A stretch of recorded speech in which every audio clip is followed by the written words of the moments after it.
Alright guys, welcome back to the channel. Today we're going to be learning how to play one of the most iconic rockabilly songs you should probably have in your collection, Folsom Blues by Johnny Cash. And what I'm going to do is I'm just going to go through how I play it and then show you guys some little variations and spins and twists you can put on it, because that's what it's all about, is making it your own. Like I always say, if you want to hear it sound just like Johnny Cash, the best thing you can do is put your guitar down and go put the album on, okay? So I hear the train a-coming, rolling up around the bend. I ain't seen the sunshine since I don't know when. Well, I'm stuck in Folsom Prison, and time keeps dragging on.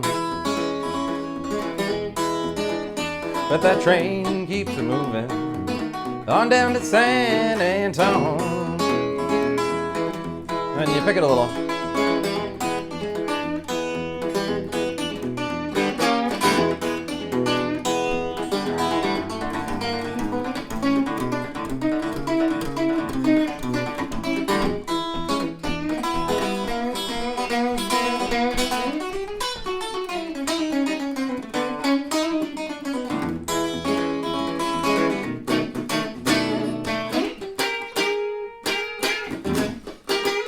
You gotta get that train sound in there. Maybe we'll start with that lick. That's a cool one to do.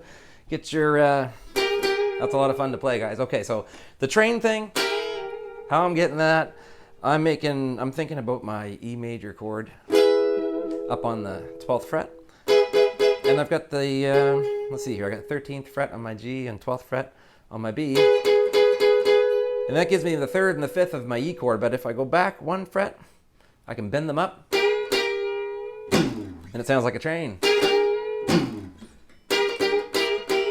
other thing you might want to have there is your tritone. Now that's your E7 chord, and I've got on my D string, my 12th fret, and the 13th fret on my G. Tritone, 3rd and flat 7, gives you your dominant 7 chord. That's a whole other lesson there though on tritones, but you can do little stuff with this idea. You can go.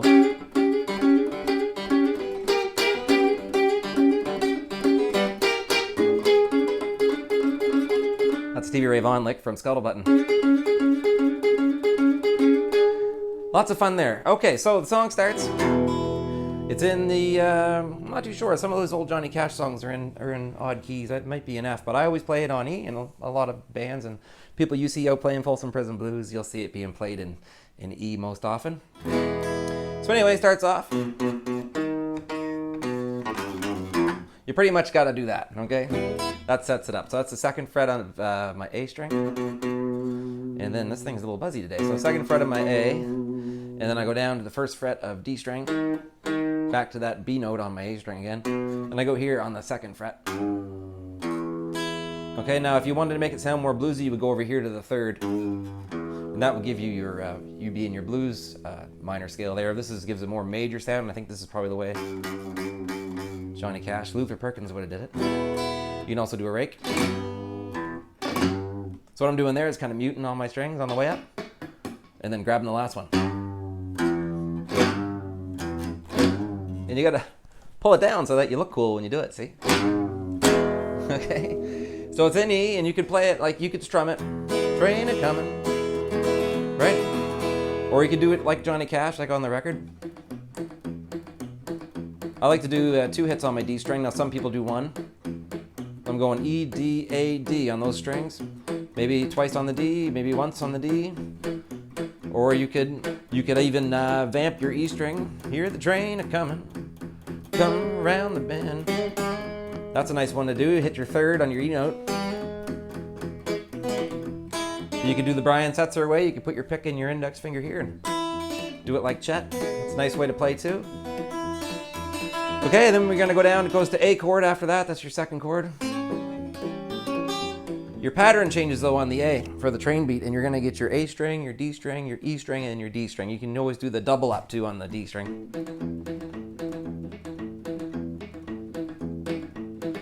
And like for the Chet Atkins fans, what Chet always did when he played this pattern with his thumb, and you can do it with your pick too, but sometimes in Merle Travis too as well, I guess, you'd hit your D string just a little bit harder. And you get some of the chord notes in there too.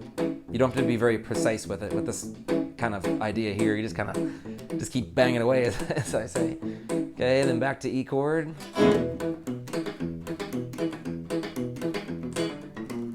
B7. Now he does that little run down there. That's this on the A string, 2nd fret, 1st fret. Okay, now for the solos, you can be in your E minor pentatonic scale.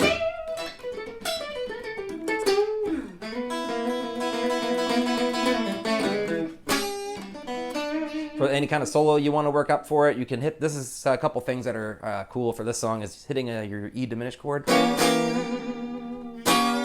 And if you're playing with people who can copy what you do, maybe say you're a drummer, you can work out shots like. It's always cool to work out your solos and have key parts that everyone's kind of aware of. Kind of throws the listeners off a little bit, which is a good thing. You can play your E7 sharp 9 chord. Gives you very similar kind of a sound. Or you can play it like the record.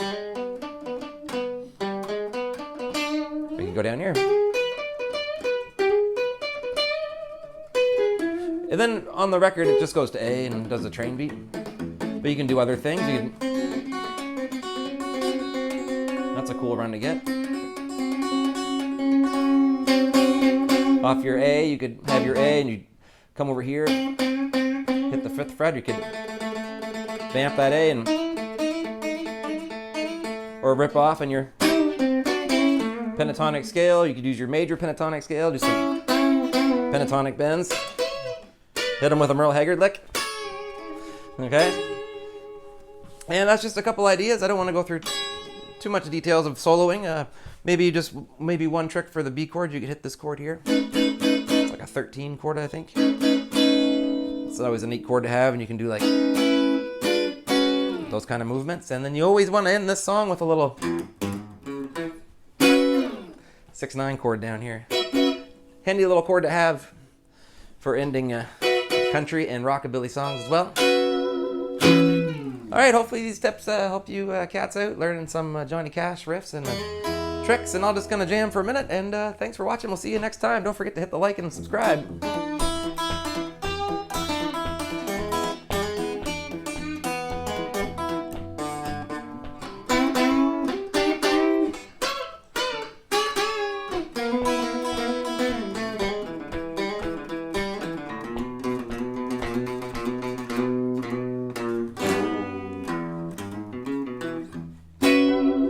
Thanks, guys. Happy picking.